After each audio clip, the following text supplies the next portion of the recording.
Shadow panther की हार के बाद जंगल में एक नई सुबह आई। पेड़ों पर चमकती रोशनी, हवा में तैरती खुशियां और हर ओर फैली मुस्कानें। जंगल मानो फिर से जी उठा था।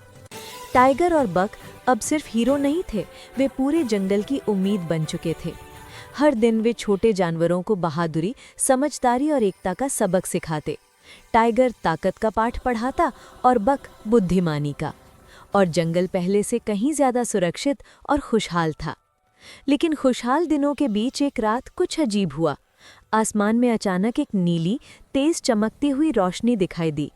रोशनी जंगल के उस हिस्से की ओर गिरी जहां सदियों से कोई नहीं गया था, जंगल का पुराना रहस्यमय इलाका। टाइगर ने उस रोशनी को देखा और उसकी आंखों में चिंता उभर आई। उसे लगा कि जंगल में कोई नया बदलाव आने वाला है। बक ने भी वह रोशनी देखी और उत्साहित होकर बोला कि यह शायद कोई जादू होगा, कोई संदेश। उस रात टाइगर को एक नरम लेकिन बहुत गहरी आवाज सुनाई दी, जैसे हवा उसके नाम पुकार रही हो। Tiger, Buck, come to me. Tiger ने बक को उठाया और दोनों उस दिशा की ओर चल दिए। धीरे धीरे पेड़ बदलते गए। पत्तों पर नीला आभा चमक रहा था। हवा में ऐसा जादू था जो उन्होंने पहले कभी महसूस नहीं किया था। रास्ते में एक चमकता हुआ पत्थर एकदम से हिला और नीचे एक गहरी सुरंग खुल गई। टाइगर और बक एक दूसरे को देखकर गहरी सांस लेते हुए नीचे उतर गए। सुरंग एक विशाल गुफा में जाकर खुली। वहां नीला प्रकाश चमक रहा था। बीच में खड़ी थी जंगल की रक्षक आत्मा, स्पिरिट। उसकी आवाज शांत लेकिन शक्तिशाली थी। उसने बताया कि टाइगर और बक की दोस्ती ने जंगल को बचाया है, पर असली परीक्षा अभी बाकी है। उसने कहा, अंधकार अब बाहर से नहीं आएगा, बल्कि भीतर से आएगा।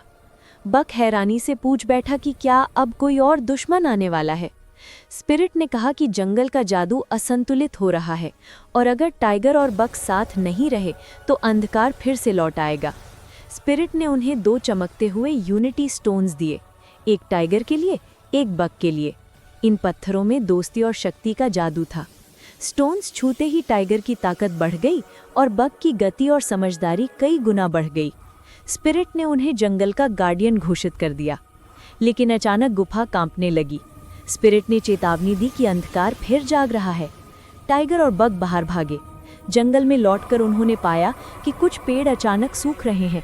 हवा धुंध से भरी हुई थी और जानवर डरकर अपने घरों में छिप गए थे। उन्हें लगा कि शायद शैडो पैंथर वापस आ गई है, लेकिन यह कुछ और था, कुछ बड़ा। दूर से एक जोरदार धमाका हुआ और दोनों उस दिशा में दौड़े।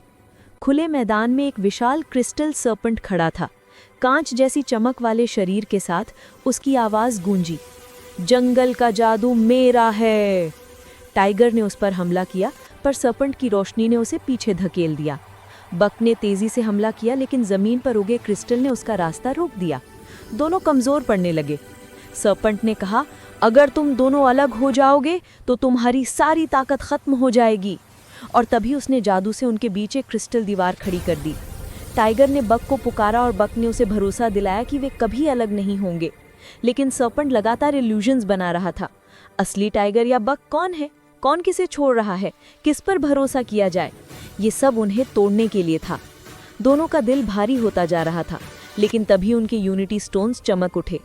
टाइगर ने महसूस किया कि बक उसका परिवार है और बक को याद आया कि टाइगर के बिना उसका कोई नहीं है। इन सच्ची भावनाओं ने दीवार तोड़ दी।